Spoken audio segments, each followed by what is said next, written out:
Hello and welcome to Hey, Not the Face with your host, John Nash, and your producer, me, Steffi Haynes. And for the second time this week, we have a guest. And he's an awesome guest. I've known him for a long, long time. You all have known him for a long, long time, too, if you've been a fan of mixed martial arts for more than a decade. Without further ado, let's bring in one of the original plaintiffs of the antitrust suit and an all-time favorite, if you're an MMA fan, Mr. Nate Quarry. Hey. Original member of the Ultimate Fighter cast. Original, just a lot old school MMA guy, UFC MMA guy. So been around for a while. That's I'm so old school that when I started, it was called NHB. Yeah, no holds barred. So yes, that's so old school. You were around when before they were on Spike, before they're on TV. You know, so it's it goes way back. So we are talking old school. But anyways, you were also one of the original plaintiffs, and we should point out you were one of the original plaintiffs. You were a member of what's called the identity class, not the bout class. And when Bulward gave class certification to the class, certified the class, he only did the bout class. He denied the identity class. And as Rob Macy had said, and we also have the judge, it's not that he didn't say that the identity class wasn't damaged, but the problem was that the regressive model, the way that there were so many fewer members and the way that it was done, that they couldn't prove that you had commonality. So the class. So, I guess the first thing is, I guess you were disappointed that your class was not certified? Okay, so when this whole thing began, I sat down with the original lawyers, my point of contact, Rob Macy, and I had to come to terms with, from the very beginning, when I originally sat down with the lawyers, Rob Macy being my main point of contact, the bout class began slightly after my last fight in the UFC, just a few months afterwards. And the identity class, that was going to be one of the harder things to prove. And it's, as you said, it's not that we weren't all damaged in similar ways. They just did things very differently with many of the random fighters. So it really came down to, am I going to do this just for myself? And obviously, I feel that I was underpaid as well, just like the other 1,214 fighters in the class. Some compensation would be awesome for that. But I try to do things not necessarily only because it will benefit me directly. And if staying in this fight and being a voice and drawing attention to the treatment of the fighters, if that's what I can do as someone who's no longer a named plaintiff, well, then so be it. I'm gonna stick with it. Okay. And so, what's your general feelings about the overall case then, especially the ongoing bout case? What's your feelings? She can go back. What was your feelings about taking part in this? Because this has been a long journey just to even get to here. It really has. What's it been now? 8 years or so. And we're coming on the ninth anniversary. Wow. And you've been there side by side, just reporting it as it goes down as well. And I even contacted you last week and I said, hey man, I'm waiting for you to do the write-up so I can read this and understand it a little bit better than just the lawyer's jargon coming at me. Yeah, I'm very good at dumbing it down. That's my specialty. Well, and back in the day when I signed with the UFC, I swear to God, I did not know what the term in perpetuity meant. Of course, they're not going to say forever, because then even just dumbass fighters would understand and think, hey, wait a minute, I'm signing over my rights forever, my likeness rights forever. No, it's in perpetuity. Oh, okay. Well, I'm sure that makes more sense then.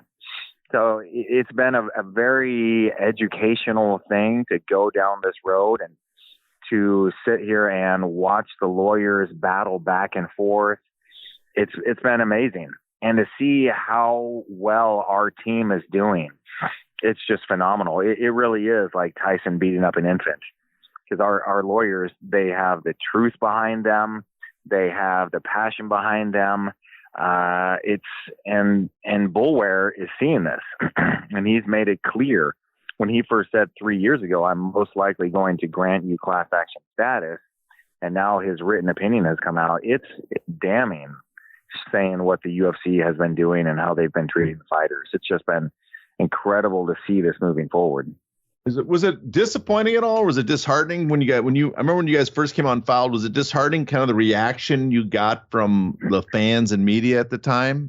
Because there was a lot of people saying it was a money grab. I mean, even other fighters were saying this was a money grab, or some even other managers, that you guys are, all just bitter, and that there was no merit to this case. There was a lot of very strong.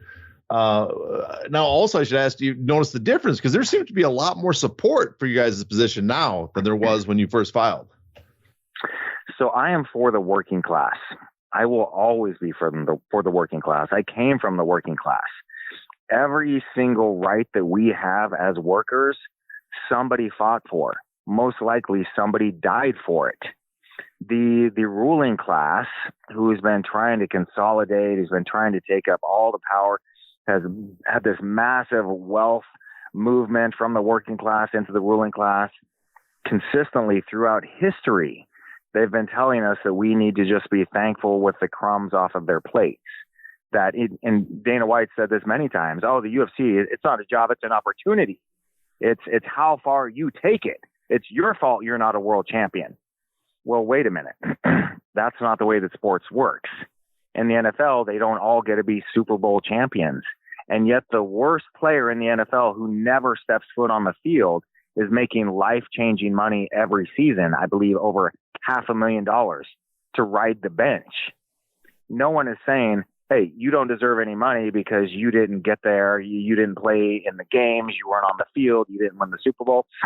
No, they're generating an insane amount of money for the owners, who will continue to own their team well past that 3.5-year average life expectancy in the game of football is over for these guys, and they move on.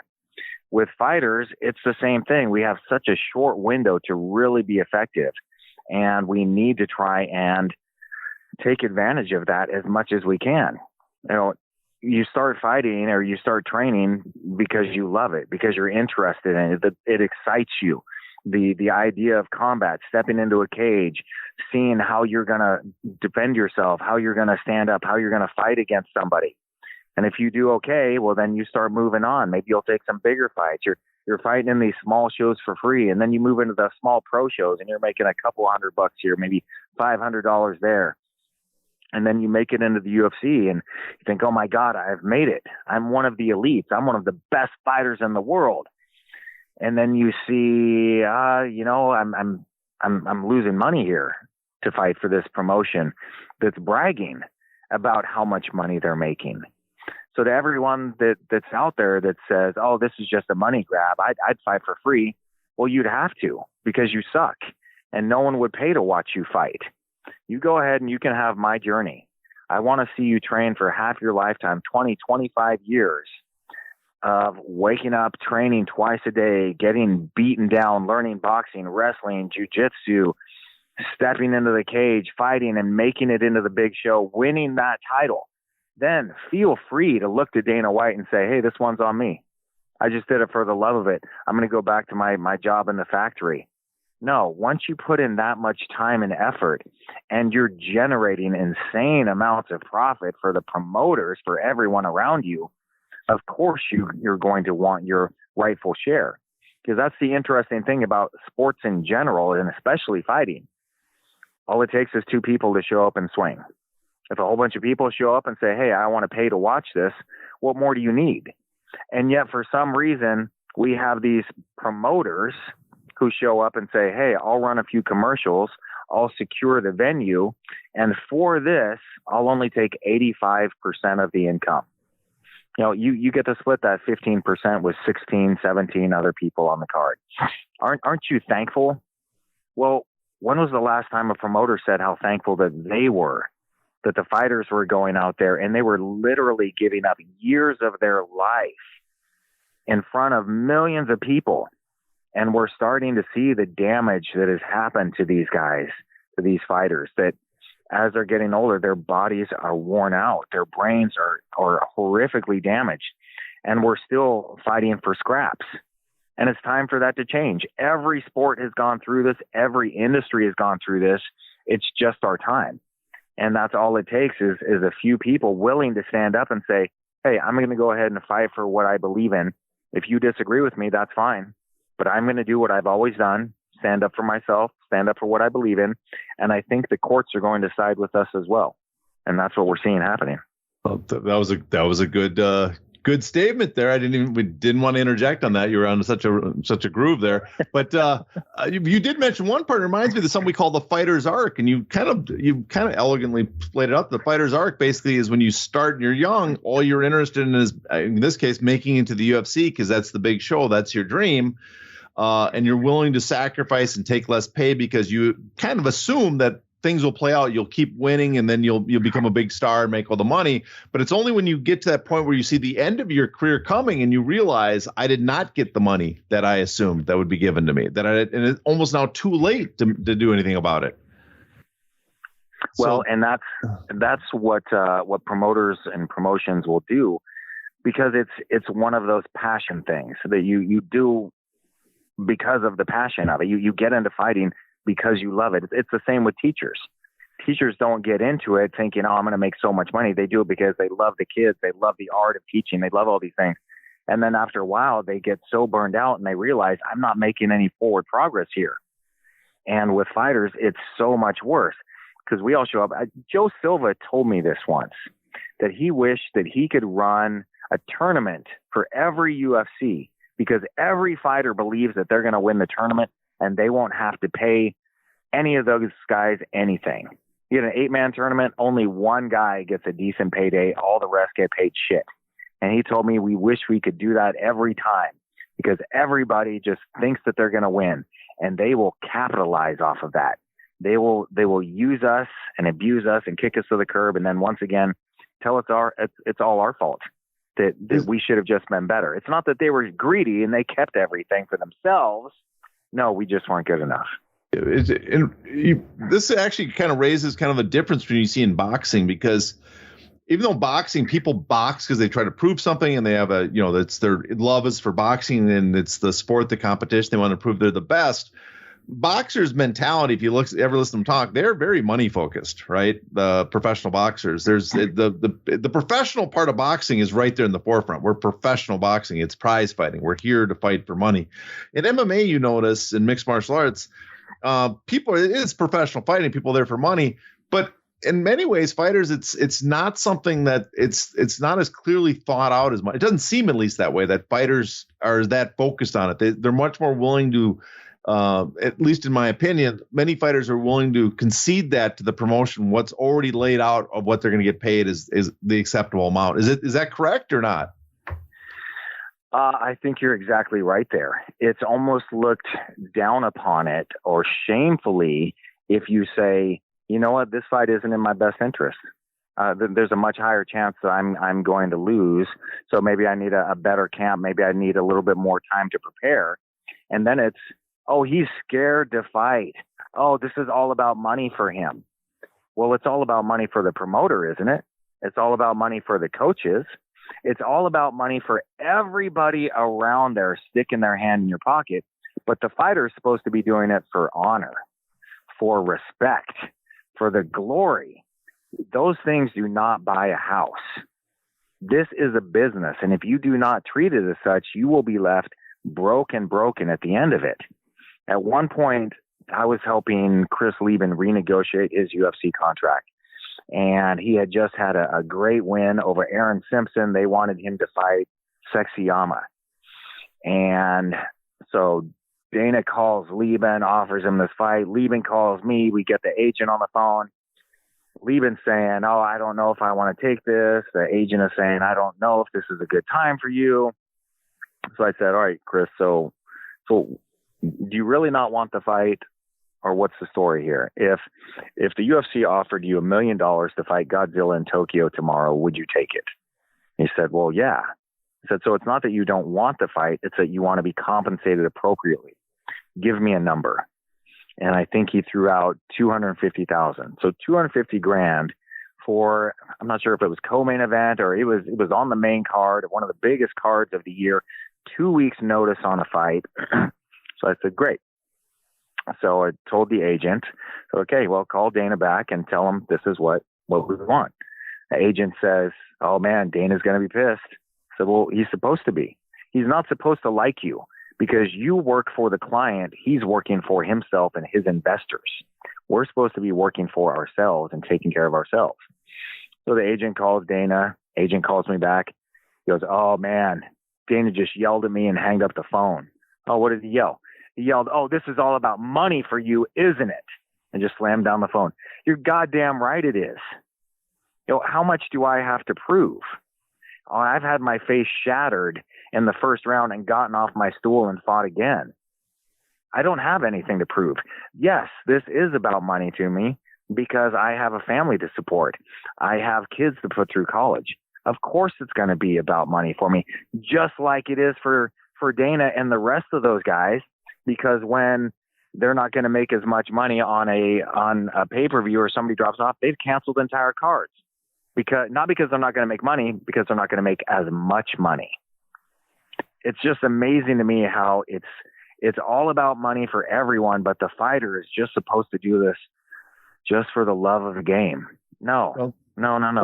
Well, like going back to boxing, because it kind of brings it up, is that in boxing they regulate the sport with the Ali Act, because they regulate in the sense that boxers, their whole goal is to fight, just to basically challenge themselves, but also they want to prove themselves the champion. So they can get boxers to they've shown that they can get boxers to give up anything, basically all the rights, all the money, their options, all this stuff, and give up their future if it gives them closer to a title shot, which is their dream. And then they're trapped in that, and they don't get the rewards of having being a top boxer at the end. And in MMA, that's what the Ali Act was potentially supposed to fix, and most part it has. Boxers have the ability to negotiate and make a lot of money now at the top. In MMA, though, they can use that. They can entice you because it's not regulated, they can entice you and say, oh, you want to prove yourself, you have to sign on with our promotion. Oh, you want to move up and fight this top guy, you need to sign this other contract that's not in your favor. Oh, you want a title fight, you have to give us 8-fight agreement. In other words, the promoter has so much leverage. So I guess I guess that's a roundabout way to get into the Ali Act, because I know you supported the Ali Act in the past. Is that something you still want to? Is that something you still support? Is that something you're still going to try to bring to MMA in the future? That is the top of my list. It is huge, because what this lawsuit will do is it will compensate fighters who were unjustly had their wages suppressed and stolen from them. We're also aiming to get some injunctive relief to make sure that the UFC can't continue on with these never-ending contracts. But that's just one organization. And there's many, many others, many smaller organizations, but they're still there. What we need is something that is going to change the entire sport. Now, John, I know you're a big movie guy. Who's your favorite director? Well, there's so many to list, but I'll go off the top of my head. There's Fritz Lang and Martin Scorsese. We'll go Martin Scorsese. He's the most recent guy. He's my favorite. Okay, let's say Scorsese just puts out a Craigslist ad and says, hey, I'm going to do a movie, but I'm not going to pay anybody. Who wants to be in my movie? Actors would be falling over themselves to go be in a Martin Scorsese movie, would they not? Oh, that's a given. They'd just be dying. Oh, I'm going to get discovered. I'm going to be the next big star. Once again, it's hey, we're putting on this heavyweight tournament. Who all wants to get paid nothing with the odds that maybe one person is going to make it? So Hollywood formed the Screen Actors Guild, the Writers Guild, to protect actors and writers from themselves, because that's what we do. We believe in ourselves so much. We're going to take our shot. We're going to make it happen some way. And for 99% of us, it doesn't happen. There are some people that are just going to ride the bench, but in the NFL, they're making $500,000 a year to ride that bench. In MMA, it's the exact same thing. Every fighter believes from the first time they put on their gloves, I'm going to be a world champion. I've had guys tell me that and not be able to get through the first conditioning workout, but they had that belief. We need these protections to protect us from ourselves, to protect us from the predatory promoters who are forcing you to sign these long-term contracts where you have no strength whatsoever. The Ali Act, the Ali Expansion Act, is what will do that. We'll give teeth to the fighters, to every fighter across America, that no longer is going to have to sign over their rights in perpetuity. That's a big word. Forever to this random promoter. It's time to once again make sports, not entertainment. We don't know who the best heavyweight champion is because they never fight. We've got the best heavyweight over here, the best heavyweight over there. They're not crossing promotions. In boxing, you can say, this is the undisputed heavyweight champion. The UFC has admitted that their fighters with belts are not champions. They're just the best fighter that night. The Ali Expansion Act will change all of that. It will change the way the UFC has to do business. And if they want to stay the top dog, awesome. They have the mechanism to do it. Go ahead. But now you're going to have to treat the rest of the fighters fairly and let the free market go the way that it does. Now, we had Congressman Mark Wayne Mullen, when we met with him in D.C. about 7 years ago to introduce the Ali Expansion Act, he said, this is my baby. I've been waiting for you guys to come and meet with me so we can do this and we can change the sport. We had 58 signers on our bill, and then there was a change of occupancy in the White House. And for some reason, our bill got crushed in committee because if you don't know, Dana White and Donald Trump seem to be pretty good friends, or at least don't mind swapping checks here and there, because it's really a pay-to-play system at the upper levels. So our bill got killed. And now we're into the next administration, and now we're waiting on Senator Mark Wayne Mullen to reintroduce the bill. And that's where we're at with that. It's a necessary thing to happen. I want everyone to contact Senator Mullen, ask what we're waiting on, because that is what's really going to change the sport. It's going to be incredible to get compensation for the 1,214 fighters that were shorted, and the whole next batch of fighters that have been shorted that's in our following lawsuit. It's going to be great to see the UFC change the way it does business, but we need to change the sport. We need to change it for everyone fighting now, everyone that's going to be fighting. Yeah, I think one thing that gets people confused about the Ali Act is how it functions. Is that in MMA right now, you'll hear fighters say MMA, anybody can be an MMA fighter, anybody can be a UFC fighter, which is true because they can let anybody in to fight for UFC. Their fighters are interchangeable. The promoter decides of how good you are. That it's up to them. And the idea of the Ali Act is if the promoter can't determine how good you are, if the promoter can't determine if you're a top fighter or should fight for the title, well, then you're not interchangeable and they have to deal with you. They can't just ignore you and move on to the next fighter. And so it's basically like with attorneys having to pass the bar, or doctors having, they're going through their credentials. That's why they make so much. There's a limited supply of them. And so instead of having an endless supply of fighters, you have a limited supply that are ranked and who are eligible for title shots. And so it narrows the pool and they can make a lot more money. So, but it's interesting. But so Mark Wayne Mullen has not reintroduced it. I guess so. That's the holdup right now is you're trying to get someone to introduce the bill, or do you have I guess one I should ask is we had Matt Stoller on. And he was saying that you need to show support amongst the fighters. Do you think there's a lot of support amongst your fellow fighters over the Ali Act, or because you do hear some fighters saying they don't want it, they don't like the idea of the promoters not having their own title, that it would ruin the sport of MMA? Yeah. Those fighters. I hate to tell you, you're not getting invited over to Dana's Christmas party. It's just not going to happen. You can suck up to the boss as much as you want to. You're still going to be on the outside. Those fighters that are not for the Ali Expansion Act, it's very clear what their motivations are. And they are the ones that are claiming that we're all bitter and angry. No, that's just ridiculous. My life has gone so far beyond anything I ever imagined or ever dreamed that it's just gone incredibly well for me. I'm doing this once again because I believe it's the right thing to do, and it's our time to do it. And I have so many fighters that have told me over and over again, as soon as I'm retired, I'm going to come out in support of you. But obviously I can't, because if I say anything, the UFC will crush my career. They'll give them bad fights, put them on undercard fights. They're not televised. They're not going to give them any raises, any sponsorships. UFC has made it very clear that if you do not support them wholeheartedly, they will punish you. And with the UFC being the biggest dog on the block, you don't want to mess with them. It's just detrimental to your career. And we see what happens when fighters do. And when the UFC cuts them or they get shut down, then they disappear from the history books. Yeah, they're coming for you right now, apparently. Here's some also kind of interesting. People that follow you on Twitter may realize you are openly very progressive, we should say, or very liberal, or whatever term you want to use. But you're on the left, that in a very conservative sport, I would argue. Especially UFC is obvious moves to move to the right for their fan base, but. Is it hard being progressive in the MMA sphere? Is it hard with the fan base, with the other fighters, or not?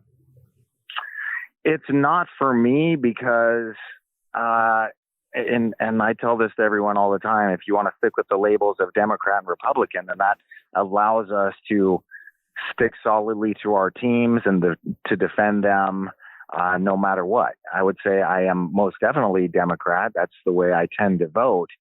But more than anything, I want to talk about the issues. And if you have an issue that's important, that makes a difference, that one side is supporting and one side isn't, then that's what matters to me. I don't mind being wrong or being proven that I'm wrong, because then it gives me an opportunity to be right next time. If I'm shown that, no, you are mistaken. Oh, okay. Oh, well, thank you for showing me that. Now I'm educated. But when it comes to the labels and things like that, I always just say, well, what issue are you referring to? Are you talking about small government? Because I'm watching the Republicans tell women what they can and can't do with their bodies. I'm watching them dictate what books can be in schools. They're holding book burnings. They're trying to allow the church to control things in America here, which it's pretty plain that America is not supposed to have any regulations based on religion. So to me, it's a very simple thing to look at for all of these issues. And I see it all too often that it's just mostly right-wing propaganda that's just been repeated over and over again. One of my favorites, and I have had this discussion so many times, is that Biden spoke at a KKK Grand Wizard's funeral. My response is always the same to pretty much every dumbass accusation like this. Wow, that sounds terrible. Scary if it's true. Why don't we look it up and see if there's any nuanced information that we don't have? Oh, I see. So this gentleman who died where Biden spoke at his funeral, he was a former KKK member who completely changed his way of living, denounced the KKK. And not only did Biden speak at his funeral, so did Obama. So did the head of the NAACP. And yet we see Ted Cruz out of Texas tweeting, Biden spoke at the funeral of a KKK Grand Wizard. And I'm just sitting here over and over again saying, how can you people be so gullible that you're never going to ask yourself, that sounds unusual. I think I'll look it up and check for myself, because that's what I do. I sat down with a friend of mine a while back, and he was going on and on about these things. And this was back in the Obama days. Oh, Obama wants to cut the meals for our military down to just 2 meals a day. That sounds terrible. Let's look it up, see if there's any nuanced information here. Oh, this is where they're leaving a place and they're going from 4 banquets a day to 2 banquets a day and 2 other meals that are more of cold sandwiches with all the other amenities. I've been on many military bases. It is a banquet. They want to keep the soldiers fed. And I'm sitting here going, so can you see that this is just right-wing propaganda that you're repeating without ever questioning? And it's just shocking to me. But I grew up in a cult, so I kind of understand the mindset behind it. It gives you easy answers. You don't have to think too much about it. It gives you permission to like what you already like or hate what you already hate. And I don't want to be that guy. I hate looking stupid because I've thought something wrong. So I just always want to do the evidence. And if we look at things, look at the red states and the blue states. One of the biggest concerns for red states is socialism, the evils of socialism. Who takes more money from the federal government? Democrat blue states or Republican red states? Republican red states have their hand out taking insane amounts of federal dollars that they did not earn. How's the education in the red states versus blue states? Red states are severely more uneducated. What's the life expectancy in red states versus blue states? What's the crime statistic? The red states across the board are more violent. They're sicker. They're less educated. They have fewer rights for their people. They have more prisons. And I'm sitting here going, I understand the team that you were brought up in. I understand how you were told this is what you're supposed to believe. At some point, you have to think for yourself. And if you can't get past the propaganda, at least look at the numbers. Is what we're doing here working? Is the war on drugs successful? Have we stomped out drugs, or is it a bigger problem than ever? Maybe we should do something different. It's just so shocking to me to see how people, they're so much more concerned about identity politics and having people tell them, hey, this guy wants to be called Sarah. We can't let that happen. And I'm sitting here going, are you friends with Sarah? Do you see Sarah every day? Is this going to be a conversation you're going to have regularly? What about healthcare? Which is more of a concern for you? I honestly, I don't care what people do with their personal lives. And when they throw out things like, well, we're thinking about the children, these are all groomers. You know, it seems like every single day I see another pastor, a preacher, a Boy Scout leader, a teacher, somebody has been molesting and grooming kids. I have yet to see a cross-dresser that's been doing that. It's insane to me. Well, I'm going to say go back to one thing, because I am going to give a defense of the red states here for briefly, because in some ways the reverse of this is true, is that a lot of conservatives would say, oh, all liberals, all leftists are brainwashed, and they believe, because there is often you'll see stories that end up not being true about conservative side. But the red states, in the one point I would make is that, yes, red states do worse, and it might be because they vote conservative, and there's a lot of evidence for low road. But I think part of the split, too, is there might be a resentment factor that blue states are doing better and red states are doing worse. And from their point of view, they could be saying, oh, you are doing stuff that benefits you on the coastal states, but not us in the heartland, the red states. That's just my defense of them. At least that the point of view that they might have. Okay. Yeah. Well, then they can stop taking our blue money then and pull themselves up by their own bootstraps and show us how it's done. I don't see how that argument would actually work, that somehow the blue states are restricting their progress. Doesn't make much sense to me, because if anything, we're supporting them in their failed policies by cutting them checks year after year. Look at Kentucky, Alabama, these states that would just completely fail without the federal dollars earned and handed over by the blue states. Well, I'd say the opposite too, though. The red states, they actually do cut, even though they take a lot of money. By saying we're not going to give them that money is going to people that often maybe don't vote for the people in power, the red states, that they're the poor that need the money, and it's the people in power in those red states that are preventing them from getting that money, that aid. So there's that problem too. So I would say you can't cut money off to the red states. Because it would hurt the people that need it. But that exactly proves my point. Yeah. The people in charge in those states are the dyed-in-wool Republicans who are shitting all over their constituents. And they keep getting voted in because the people are, once again, first off, the maps are terrible for the voting. And it's a mess. Well, this is an MMA show, not a political show, so we should probably move on. Although I thought that was I had to let you go for a while. I thought it was enjoyable, but it does show that you're very much a progressive person in a conservative world. And at the same time, though, you were part of a group, the lawsuit. I am betting most of the other fighters hold different political views from you, and yet you're able to work with them on this lawsuit and the Ollie Act. Yeah, and we focus on our commonalities. Yeah. I have learned that people, being raised in a cult especially, I was raised as one of Jehovah's Witnesses. My parents, in my opinion, they did not have the best childhood. And then when somebody showed up and said, no, there's a Heavenly Father that's been looking out for you your whole life, they just said, oh, perfect. This answers all my questions, and I have been loved. So now we're going to force our 4 kids into this cult as well.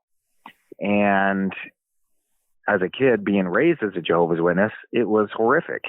Having no childhood, no friends outside of the Jehovah's Witnesses, not allowed to participate in any sports. So the witnesses control music you can listen to, movies you can watch, jobs you can work at. You can't work for the government. You can't be police, anything like that. You can't do anything in the military. They tell you what friends you can have, even what family you can associate with. And trying to convince someone and explain to them, hey, you're in a doomsday cult and you've lost everything to stay in this cult. It's just such a big part of the identity that they're not going to listen to it. And I could pull up with my mother or other Jehovah's Witness members and say, hey, here's where they said the end was coming in 1975. Hey, here's where they said the generation that saw in 1914 will not pass away before Armageddon comes. And they will just wash that away and say, we just have to have faith. So it's a very difficult thing. And when I am trying to discuss these things with people, I try to keep my opinion out of it as much as possible, my emotion out of it as much as possible. I just ask them, is what you're seeing here on your side, is it working? Is it making things better or worse? And I think that was the best line out of American History X, when the guy had just been raped in the prison shower and his black teacher came to prison to see him and sit down with, he knew he was a good kid, Edward Norton, who had become a Nazi. And he just said to him, everything that you've been doing, this whole ideology, has it made your life better or worse? And you could just see, he just went, oh my God, my life is horrible. How did it get this way? And once they recognize that, then the healing could begin. But people are just so angry. They've seen, a lot of times people didn't realize the advantages that they had. And now seeing that other people are having those same advantages, it almost feels like they're losing their advantage. No, equality means just that. It means everybody is equal. You can still excel. You can still be better than somebody else, but it doesn't mean that you get to shit on somebody and step on them to take what you think is your rightful place. It's supposed to just level the playing field a little bit more. And so when I'm talking about with these guys, some are receptive, some are not, but we can always just tell fight stories, and we can always talk about how much we dislike certain people in the MMA world, and that's our commonality we'll focus on.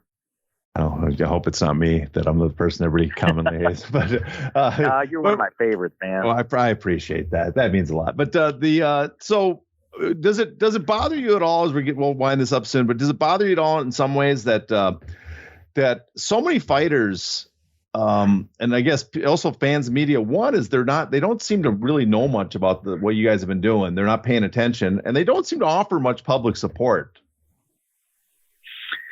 I think everyone is so absorbed in their own lives with everything that's going on. And this is my life. This is a big part of my life. I had somebody bring up to me a while back something about some pay discrepancy in some industry, and why am I not outraged about that? And I just said, well, I don't work in that industry. I don't know anything about it. If you want to show me all the specifics and all the statistics, I'll get angry about it too. But it's just not something that's in my wheelhouse. And I'm angry enough about these things that do affect me and I can directly affect. So I think most people, when they turn on MMA, they turn on UFC, they just want to see some good fights. They're not thinking about what that fighter is going home to. They're not thinking about their home life or how much damage they've had. But as a fighter, that's what I think about. And I've seen some just phenomenal, bloody, brutal fights that I'm sitting there going, my God, these guys are just warriors. They're beating the hell out of each other. What an incredible display. And then I find out they made a few $1,000s. And I think to myself, you probably lost 3 years of your life for that fight for a few grand. I need to change this. Because when you are sacrificing it, it's just like in football. They have 100% injury rate. And they will say, yeah, that's why we get paid a lot, because we know we're going to be injured. And at the end of their 3.5-year average career, what are they? In their mid to late 20s, 26, 27, they just made a couple $1 million. They have a college education. Now they can move on with the rest of their life.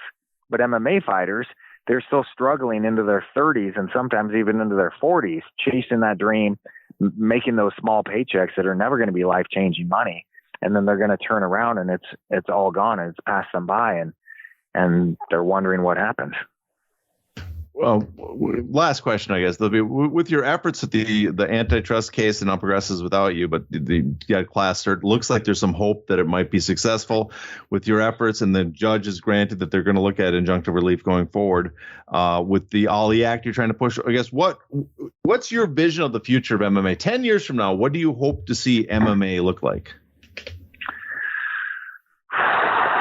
I like the idea of an undisputed champion in each weight class. And we know who that person is, and they are the best in the world against all comers. And they are compensated fairly as the free market would dictate, that they're respected for the athletes that they are.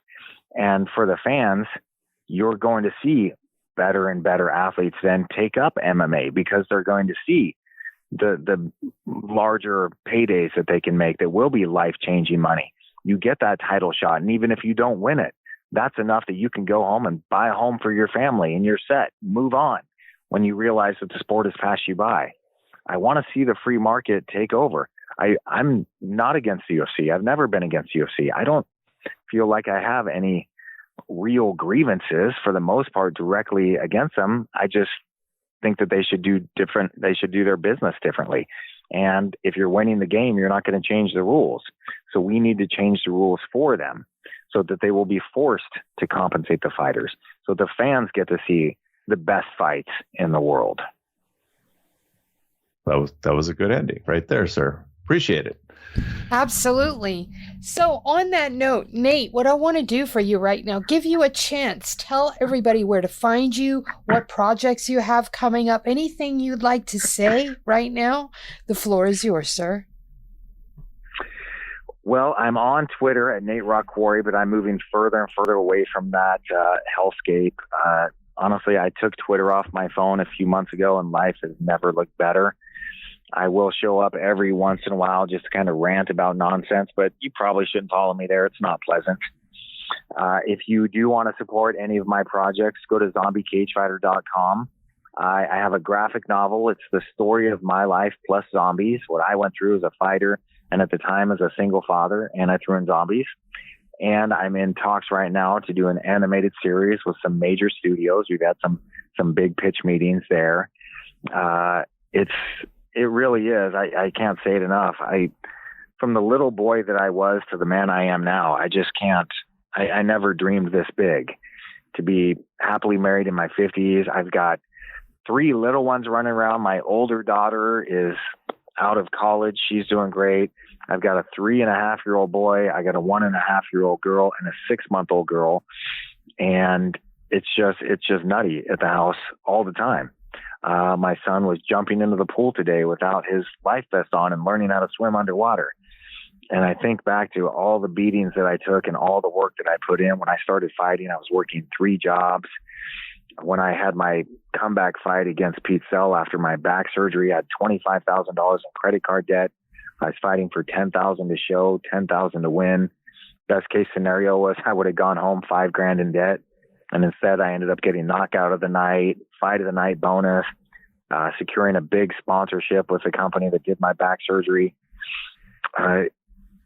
We can't really change a lot of the way the world operates, but we can change the way that we see things. We can change the way that we deal with the struggles that we're faced with. And by believing in yourself, by working hard, having a good attitude, I'm just as angry as everybody else about the nonsense that we see going on. But I try not to let it color my judgment. I try not to let it just make me bitter and filled with hatred. I'm still looking for the good things. And I'm still trying to grow, trying to reach out, trying to learn, trying to be a better man, a better father, a better husband every day, better friend. And I think if we can focus on those things that actually make us happy instead of just making us angry, we'll all go through life a little bit better. Wow. Well said. I don't think I should add another word here. On that fine note, y'all know the drill. Until next time, please stay safe. Not in the face! Thank you.